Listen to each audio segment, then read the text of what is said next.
Hi guys, Steph here. Today we've got another lovely pen for you. Can you see what it is? Yes, it's a Parker. So let's open it up and see what it is. And there we have it. Can anybody tell what it is off the first glance? A very popular pen.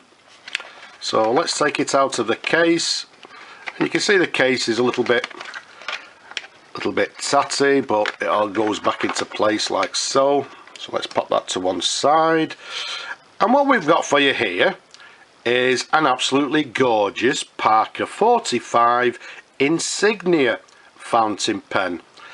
Now the Insignia, as you can see by looking at the picture there, you can see it's made up of, it's actually a gold filled pattern. Now if I show you a close-up, I don't know how it'll actually come out on the video, because gold is always very difficult to film or to picture, if you like. But you can see there it's got these stripes or these lines going the length of the pen. And then if I just show you there, you can see it's got this cartouche, there we go, to the barrel there, which can be engraved.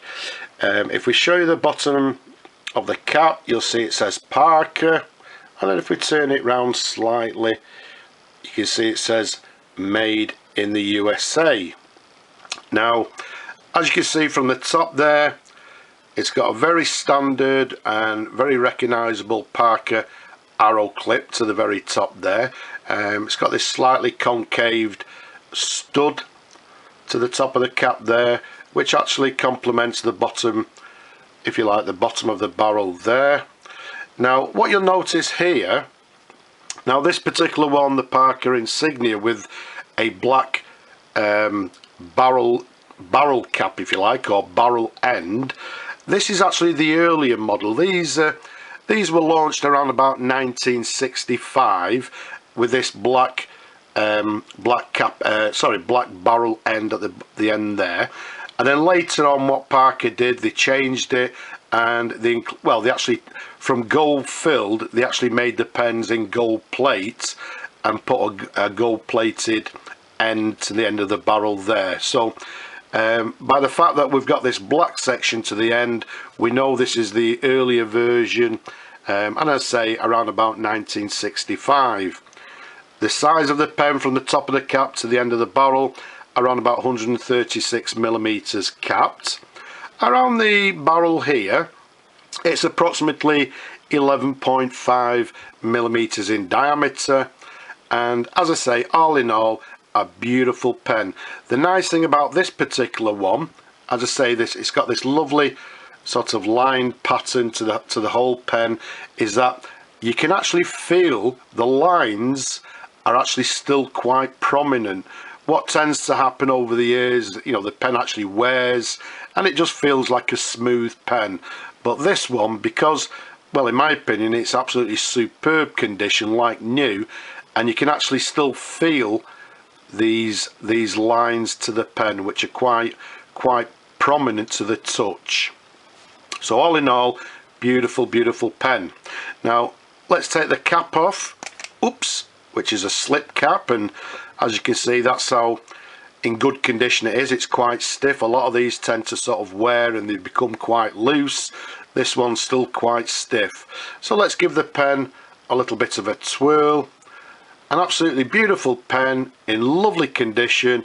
I've took it apart and I've actually cleaned everything. It didn't really need it, but I did it anyway, and it's in absolutely superb condition. You can see to the very bottom here, to the bottom of this section, it's got this little, if you like, clutch ring, which helps with the cap when it cap seats on the pen there. You can see it's got quite a long section. And then to the very top there, we've got this sort of semi-hooded 14 karat gold nib. And if we just turn it over slightly there, you can see a sideways view. There you go. And underneath it's got this, well, it's very recognizable Parker 45 feed to the bottom there. Incidentally, these particular pens, for you people that don't know, as I say, this one's been totally cleaned and everything, but this one, if I show you the underneath, Okay, and I'm hoping that's quite clear to you. You'll see that it's got an X to the back there, so this is telling us this is a fine, extra fine nib. And again, if it was a medium, it'd have an M, and if it was a broad, it'd have a B just to the back there. Let's just give you sort of a little twirl of the nib there while it's nice and close up. Okay, all in all, lovely.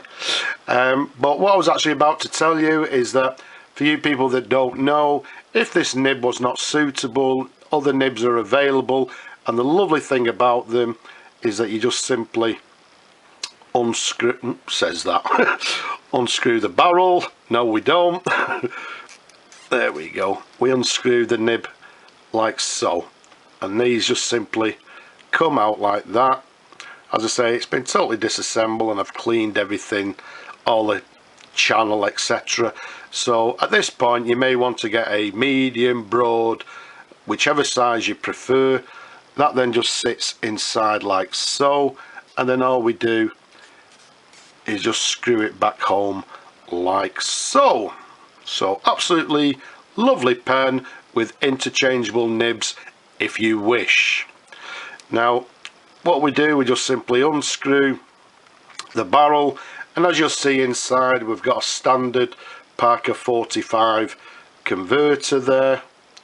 Again, these pens will take cartridges if you wish, but most people prefer these converters here. So what we'll do, I've not tested the pen.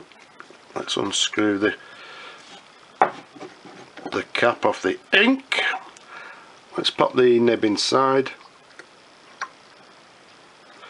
Okay, I'm hoping you could hear that. There's sort of bubbling going on and gushing noises. So let's bring on some paper. There we go. Let's pop the barrel back on, and let's see how it writes. So it's first time again, as always, so let's have a go. So what we've got is a Parker, sorry, so let's do that again, Parker 45. As I say, this one's the Insignia. Well, as expected, it's writing with a fine line. There's no flexibility in the nib. These are quite hard nibs, but all in all, it's writing very nicely. So for anybody that's looking for a nice fine line, ideal pen. Okay, as we said, we're dating it around about 1965. This is the earlier version. All in all, a lovely pen. Let's show you there you go. So as you can see, we're writing with a lovely fine line, writing very nicely. Lovely, lovely, lovely pen.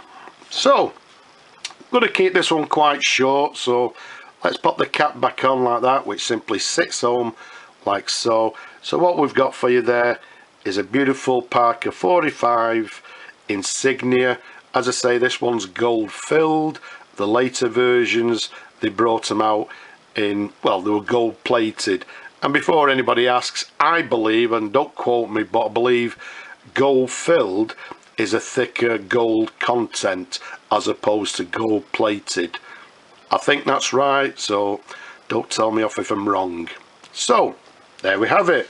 Absolutely gorgeous Parker 45 Insignia, made in USA. I hope you've enjoyed looking at this pen as much as I enjoy showing them to you people out there. Leave a comment below if you wish, but for now I'll just say bye bye now.